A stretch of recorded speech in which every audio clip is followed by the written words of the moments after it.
Decided to rise in the West. Onward go the Valley Boys after dismantling the Lakers.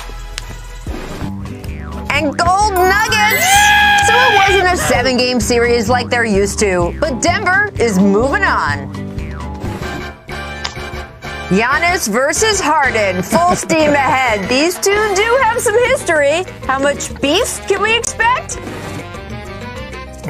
And it's almost the end of round one, but there is plenty of dancing left. Oh yes, Twinkle Toes, the jump starts now.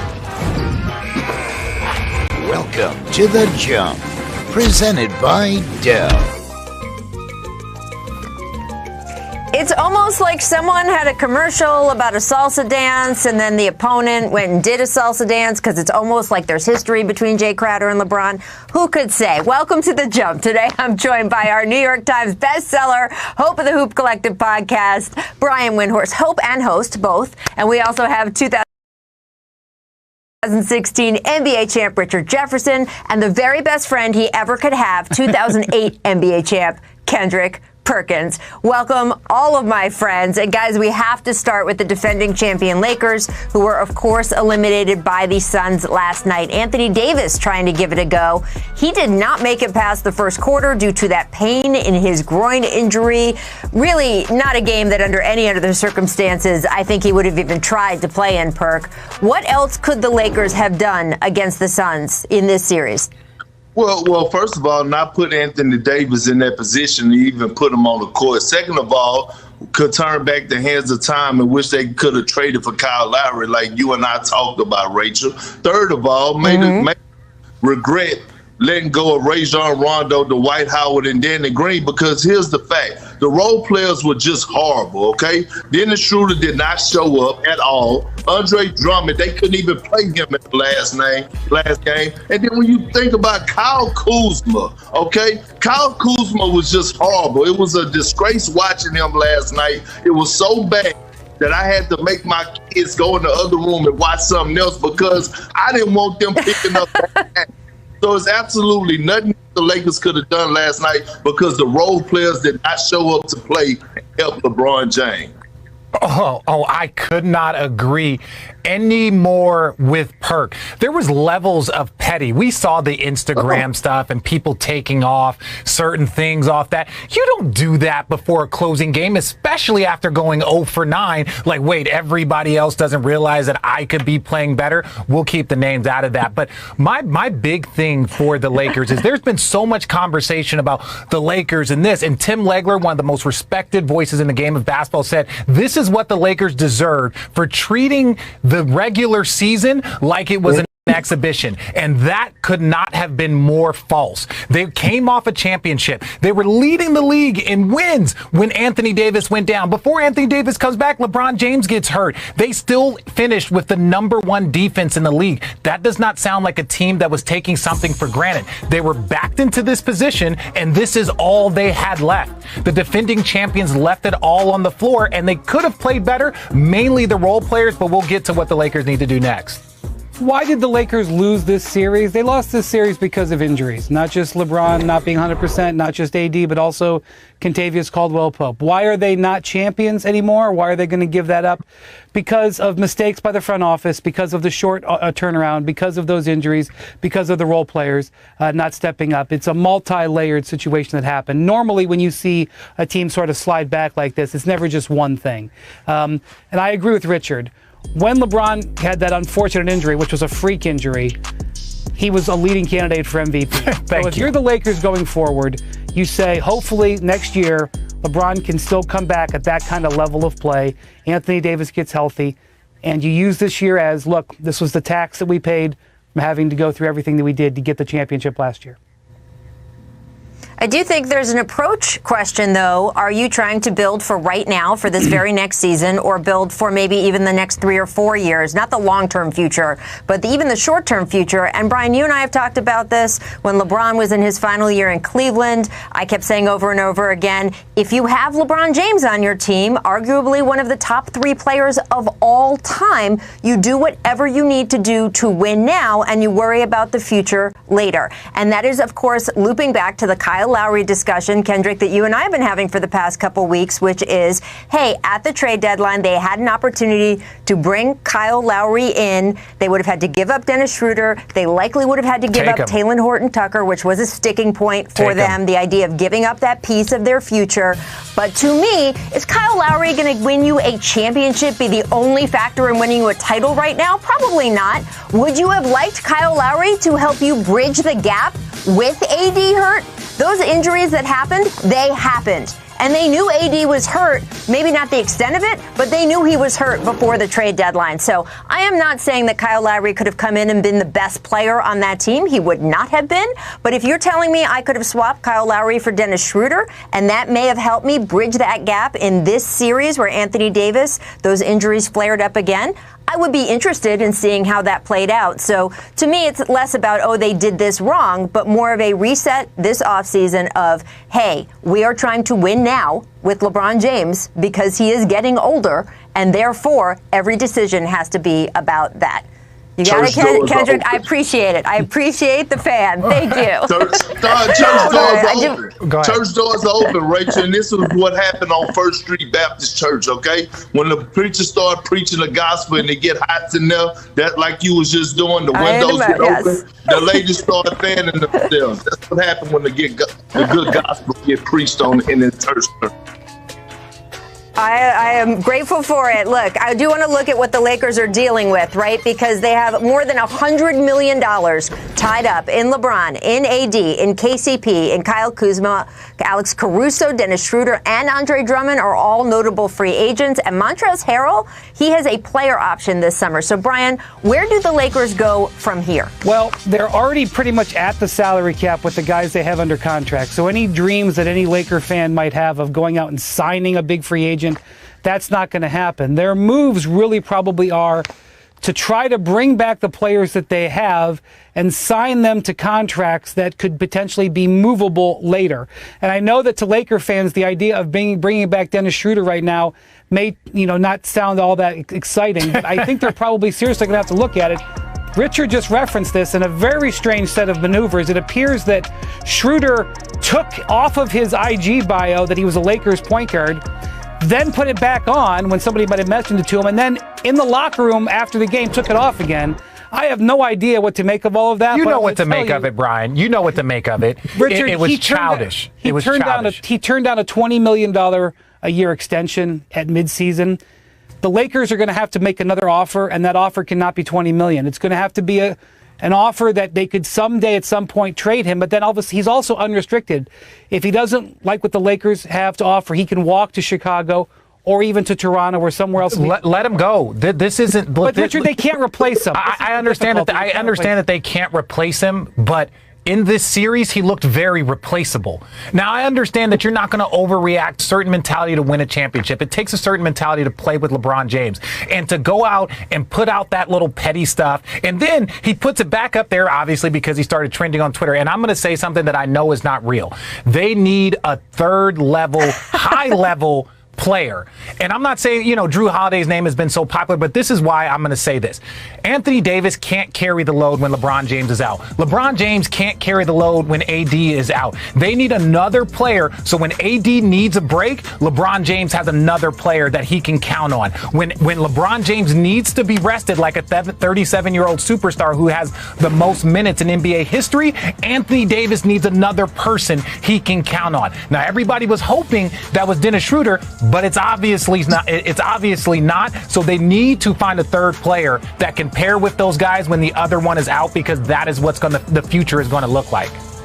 I mean, it must going to rain outside or the sun is out or whatever the case may be, because I agree with RJ. They need a third option type guy. They need a guy that could go out there and get his own. But I'm going to say this, okay? But they do have to move some pieces. Maybe try to get off a Kyle Kuzma contract and trade him and get something valuable back. Or maybe even try to sign and trade Dennis Schroeder to the people out there that do have interest in signing him or acquiring him. But at the end of the day, Richard was right. And Brian, you know this along. Rachel, you also know this as well. Playing alongside LeBron James comes a different type of pressure. And if you don't have that mentality and you don't have that dog in you, that sense of urgency or that mental toughness, it's not going to work. So it looks gravy from the outside, but until you get in that locker room and until you start getting all that media attention and everything else, you don't understand the pressure that comes alongside playing with LeBron James, especially in a Lakers uniform. Look, now, Kendrick, I'm fanning myself because I have witnessed a miracle in church today, you and RJ agreeing twice. So we'll see if we can make it 3 for 3 here, because I do want to talk about the Suns. Take a look at how they celebrated in the locker room after the win last night. This was awesome. First of all, I didn't see who it was who touched Chris Paul's shoulder on his way into the locker room there, but I actually cringed right here sitting in my chair. Do not touch the man's shoulder. I loved that moment. I love Monty getting his due. The Suns, not just Monty, but the Suns winning their first playoff series as a franchise in 11 years. Richard, what do you think the significance of this victory was for Phoenix? You are an Arizona boy. Look, I think it's significant because you see the growth.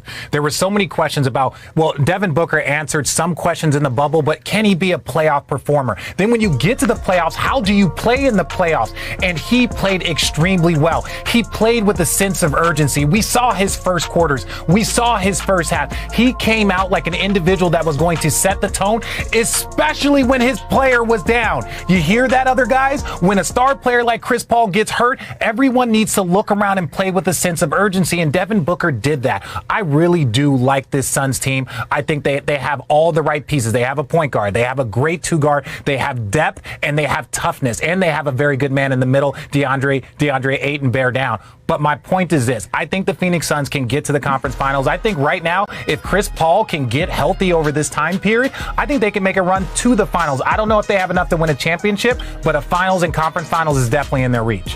When teams rebuild, when teams have draft picks and they get all excited and they have press conferences and they build campaigns around them and they go through all the development, they do it with the dream of what happened last night. That a guy like Devin Booker, who they picked late in the lottery and developed and nurtured and dealt with growing pains and carried up, would arrive and score 47 points in a road elimination game. This is what the dreams are made of. It is a humongous moment for Devin Booker, hopefully the beginning of many going in that direction. But to me, while this is great for Chris Paul, while it's great for Monty Williams, while it's great for all the Suns fans who have been in the proverbial desert for the last decade, it is a huge statement about where they can go with Devin Booker if he's able to deliver this type of basketball. Yeah, I mean, it's a beautiful thing to watch. You know why? Because this organization didn't take any shortcuts, and it's a beautiful thing to see. Starting with our guy, RJ, James Jones, champ, did a great job taking over that GM role and drafting well, building from the top, right? Building from the ground up and developing his players, acquiring people like Craig and Jay Crowder and Chris Paul, and hiring Monty Williams as head coach. So this is why I'm looking at this Phoenix Suns team and this victory last night. It's a beautiful thing to see. Watching what they did in the locker room was a great thing to see, because this team is tied together. The continuity is there, the chemistry is there, and I'm actually rooting for the Phoenix Suns. I hope that they do make it out of the Western Conference. Yeah, well, look, I love Richard with the fan as well. There's no question that James Jones deserves a lot of credit here. And the organization as a whole, look, it is no secret. The Phoenix Suns spent a lot of years not behaving like an NBA franchise. Bad early round draft picks, not managing the players they had well, loading up too many guys at the wrong position. The environment around the team, some of the coaching choices haven't been great. And Suns fans haven't been crazy about the way Phoenix was talked about in national conversation, but that's because you don't get a participation medal at this level. You have to be good for people to say you're good. And to Phoenix's credit as a team, to Robert Sarver's credit as an owner, they made the changes they needed to build this team. And that is what we should be celebrating. It is hard to do that, and they have managed to do it, and now they are getting their reward with this second-round appearance that they completely earned. There's no question the series would have been very different if Anthony Davis hadn't gotten hurt, if LeBron was completely healthy. But Phoenix had an injury to one of its biggest stars, too, and they were able to pull this out. So kudos to them. Now, Richard, you stick around. You're going to rejoin us in a little bit. Coming up later in the show, we're going to be talking about Giannis Antetokounmpo and James Harden. They've had some words for each other in the past. We will break that down and we'll see whether it will carry over into this Bucks-Net playoff series. First, though, it's time for our distant replay. For the jump, if you could say it's a make or miss lead. I don't believe that. Okay. Then you don't have to say it. I appreciate it. It's a make or miss league. Thank you, Pat. All right, make emphasis. Closing minute in LA, and Book punches one home. After that, he has quite a bit to say to Dennis Schroeder. Brian, what do you think of the spiciness from Booker? I say if you're eliminating a team on their home court and you just got your 47th point, you are allowed to talk, especially if it's Dennis Schroeder. Saying something to LeBron or AD or Perk, Dennis Schroeder, you can talk to. Yeah, I mean, because Dennis Schroeder talk a lot of noise, so if you dish it out, you got to be willing to take it. But I love the dark-skinned, light-skinned battle. And this is the light-skinned one. That's for you, Perk. I'm going to leave that last part, but I will say this. Same thing as with Trae Young taking that bow on the MSG floor. Talk your talk. You won the game. Absolutely earned. All right, Miss Consciousness. Michael Porter Jr. starting the game, hitting 6 of 7 three-pointers in the first quarter. Perk, what do you think of Porter Jr.'s game right now as they go into a tough matchup with the Suns in the second round?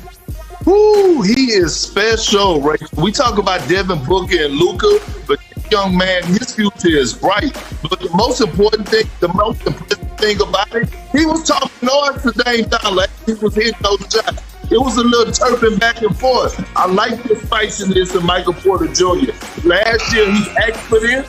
He asked for this moment. He got it, and he's embracing it with open arms. He kind of saved the Nuggets early in this game. He scored 22 of their first 27. Portland could have gotten out to a big lead. How he plays will largely determine whether they can get over the hump against Phoenix. And remember, Michael Porter Jr. was projected as a #1 draft pick at one point in his high school career. Of course, had the neck injury and some problems, but not surprising, the Nuggets got a talent there. Make buzzer beaters. Monty Morris getting the inbound here. Watch him dribble through traffic and beat the buzzer. Brian, he averaged 10 in the regular season, but 15 versus Portland. Was he the unsung hero of this series? He had a great series. He had 28 in the pivotal game 4. I'm not going to say he outplayed TJ McCollum the whole series, but there were segments and games where he outplayed TJ McCollum, and that was a devastating reality for the Blazers. And considering how thin the Nuggets are in their backcourt due to injuries, getting this type of production from Monte Morris was vital and will be vital again against the Suns. Absolutely. He was the common denominator. Look, Jokic and Michael Porter Jr. played that stuff off. But when you think about that game 5 performance, Monte Morris had 28 points. He outscored the Portland Pistons by himself. And look, Austin Rivers also tough in this series, and would like to note Austin Rivers was available to any team in the league who wanted him just a couple months ago, and the Nuggets were the ones who picked him up and made it count. All right, missed triple drives. End of the first half. Dame shots right now in the NBA than Dame Lillard. It's really a Dame and Steph conversation, right? Absolutely, Rachel. And look, I have this old country saying about people that are scared of the moment, that they heart pump Kool-Aid, but guess what? His don't. His heart is pumping hot sauce. Okay? So he's given up like 7 inches or so to Aaron Gordon on that play, but he has made a career of figuring out how to get space to shoot. He's got a whole bag of tricks, and that was one of them. So much fun. We are going to miss him the rest of this postseason, but we will be talking about him later in the show because put up a very cryptic Instagram post just hours after the Blazers were eliminated last night. What does it mean? Where does The Jump, presented by Dell. Welcome indeed to The Jump presented by Dell. I'm Rachel Nichols with Kendrick Perkins, Brian Windhorst, Richard Jefferson is back. All is right with the world. So let's talk about the Trailblazers' friends.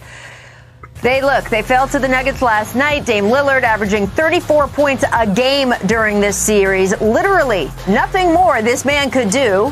But you can't win a playoff series by yourself. And after the game, he was asked if a shakeup is needed in Portland. Here is what he said. I mean, we didn't win a championship, so obviously where we are now isn't good enough. I don't know what a shakeup looks like or what changes will be made or could be made.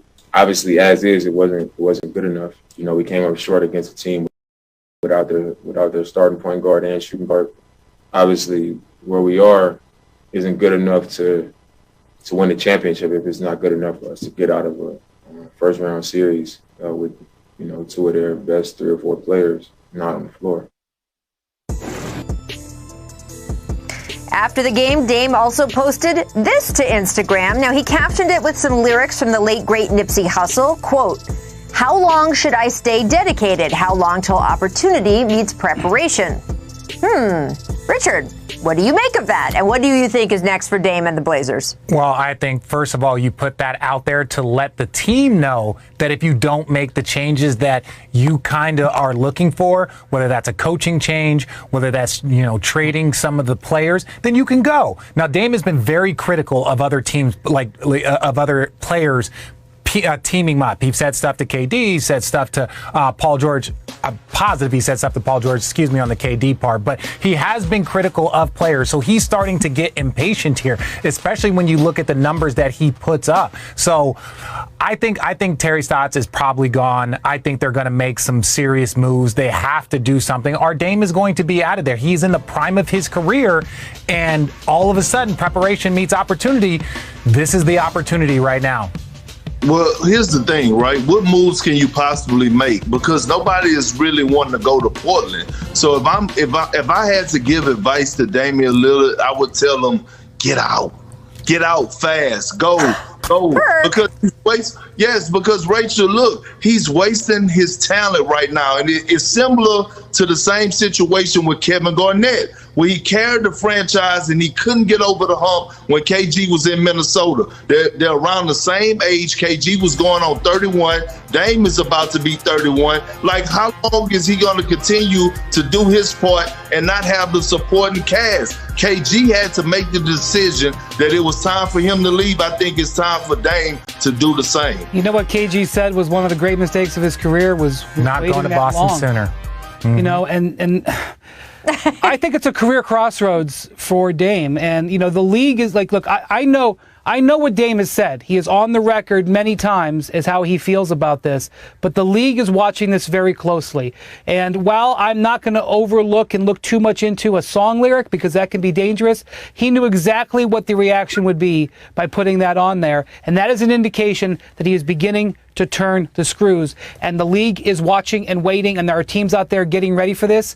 And I don't know if Dame is going to be involved in the potential coaching search. I don't know if Dame would give advice on free agency. I don't know if Dame would give advice on trades. But the Blazers better hope that he does, because if it's silence, that is a bad sign. Yeah, I think that's a great point, right? I mean, I have to think if you are Blazers ownership, your reaction to Damian Lillard saying, I'm not really happy in terms of X, Y, or Z is wonderful, Dame. We will change X, Y, and Z for you. I will say, Perk, Melo went to Portland. Players sometimes go to Portland, just saying. But I want to look at their whole landscape. Dame is under contract through 2025. Notable free agents include Norm Powell, Carmelo Anthony, as I just mentioned, at his Cantor. They don't have any picks in the upcoming draft, though. And as for Jusuf Nurkic, his contract partially guaranteed. Listen to what he said after last night's game. Nurk, do you want to be back next year? Like, do you want to be back on this team next season? In the right situation, yes. What is the right situation?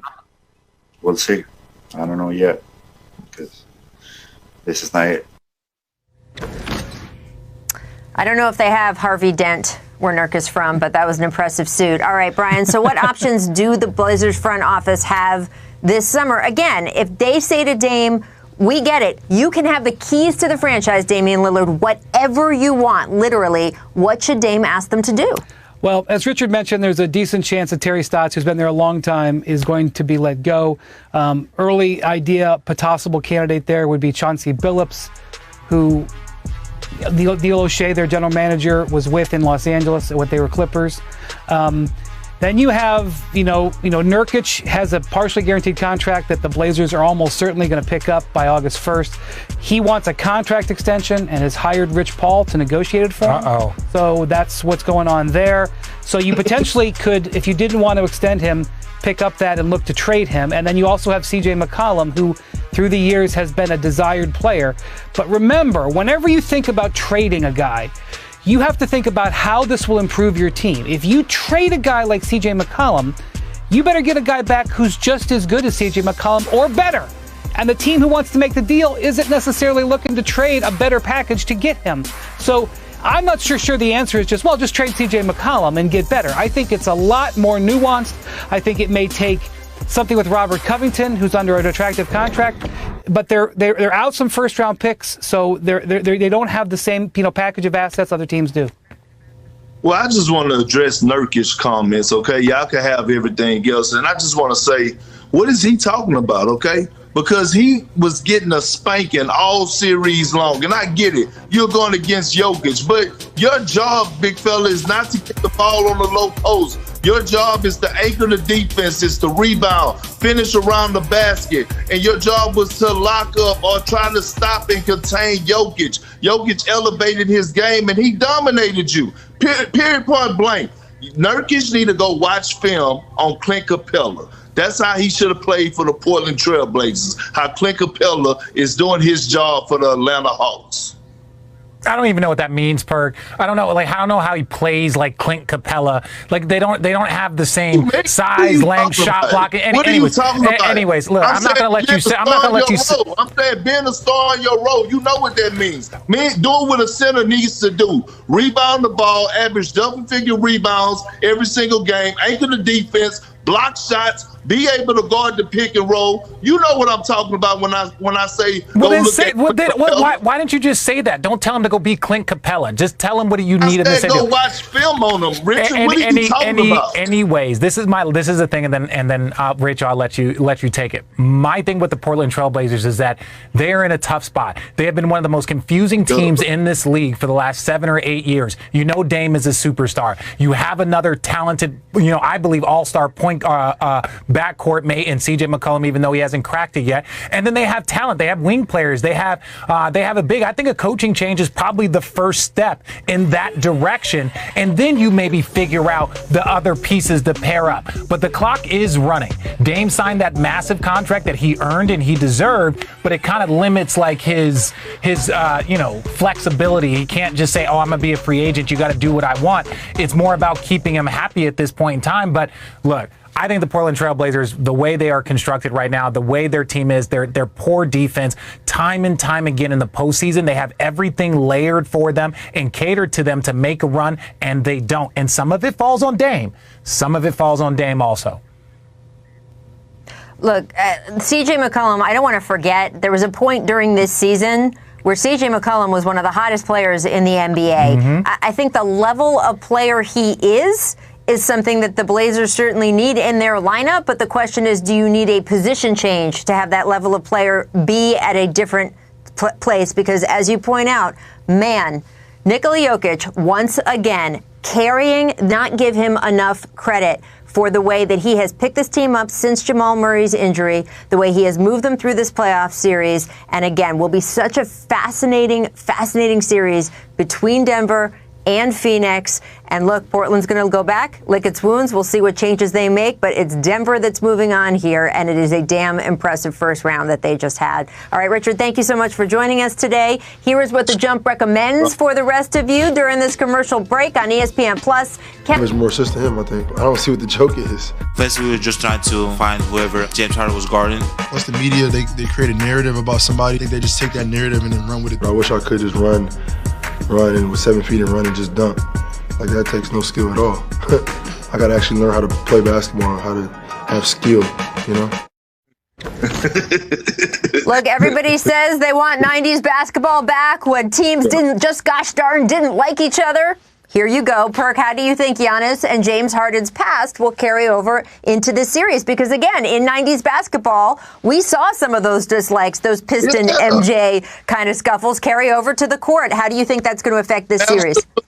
Absolutely, Rachel. They got the beef. Let's see who want to make hamburgers, okay? And it's right here. The stage is set. I think it's going to be a phenomenal set, and I think James Harden is going to come out, and he's going to play phenomenal. I think Giannis is going to play like the two-time MVP. The good thing about Giannis this year is that he has a big brother now. And when I say a big brother, they have an enforcer on the bench, two of them to be exact, and P.J. Tucker and Bobby Portis. So when Giannis has his head down in those crucial moments, he has those guys that are going to put that key in his back to let him know, I got your back, Giannis, and keep him going. So here's the thing. It's fun to talk about this, but I don't think they should be focused on making burgers. I think they should be getting wing dinners, right, Perk? Because I think Giannis has got to attack the interior of the Nets and try to put up gigantic numbers of points in this series. Like, it's going to take huge efforts offensively every game to outscore the Nets. That's where the Nets can be had, especially because Jeff Green is probably going to be out for most of, if not all of this series. So Giannis and Brook Lopez, but especially Giannis, forget about Harden, forget about that beef. Go get those baskets. That's where it's going to be a huge difference maker. It's funny, I'm looking at those highlights, and P.J. Tucker was on the James Harden side of the equation in most of the clips that we just showed. Now, of course, he is on the Giannis side of the equation, has brought a little bit more toughness to Milwaukee. Of course, Drew Holiday has done that as well. Giannis, plenty of toughness himself. It will be so fascinating to see how the series goes. Brian, if we zoom out just in the big picture, fill in the blank for me. The Bucks can beat the Brooklyn Nets if... I know I'm repeating myself. If they kill the Nets inside, they cannot they cannot win a game on the perimeter. The Nets have too much firepower. Even though I know that the Bucks can put up 140 on various nights, but if they try to outgun the Nets out on the perimeter, Durant and Kyrie and Harden will take them down. They just can't do it. Where their advantage is with those guys on the inside that are not going to be able to stop Lopez and Giannis. And I'm telling you, I'm not exaggerating here. Giannis has got to average close to 40 in this series. They need him to be getting fouls on guys. They need him to be getting easy baskets. Don't settle for those outside shots. Attack, attack, attack. Well, I wouldn't go as far as saying that he need to average 40, Brian, because, look, the one thing about it is that the Milwaukee Bucks handled their business early, so they got a chance to observe and watch and see what happened in the Nets and Boston Celtics series. And although the Nets beat the Celtics like we all knew they were going to do, they did show some flaws, and those flaws was they cannot contain the dribble. The Boston Celtics lived in the paint. Jason Tatum got to the basket anytime he wanted, along with a lot of first-time guys that was their first time in the playoffs. So I said this when the Nets finished this series. I tweeted it out that the Bucks are going to average 70 points in the paint, and it don't have to just come from Giannis. It could come from Drew Holiday, Chris Middleton. Long as they crack them off the dribble, the Nets do not have a certified rim protector. It will be very, very interesting to see the clash of these two styles, the clash of these two teams. I got to tell you, this could end up being the best series of the entire playoffs. We don't know what matchups we're going to get later down the line. We've got injuries already in this postseason, so to have these two teams going in relatively, and nobody's at full strength right now, but relatively at full strength at each other. They have been circling each other on the Eastern Conference the entire season. I cannot wait. It is going to be fantastic basketball. All right, guys, we have a much more urgent game to talk about tonight because it's win or go home.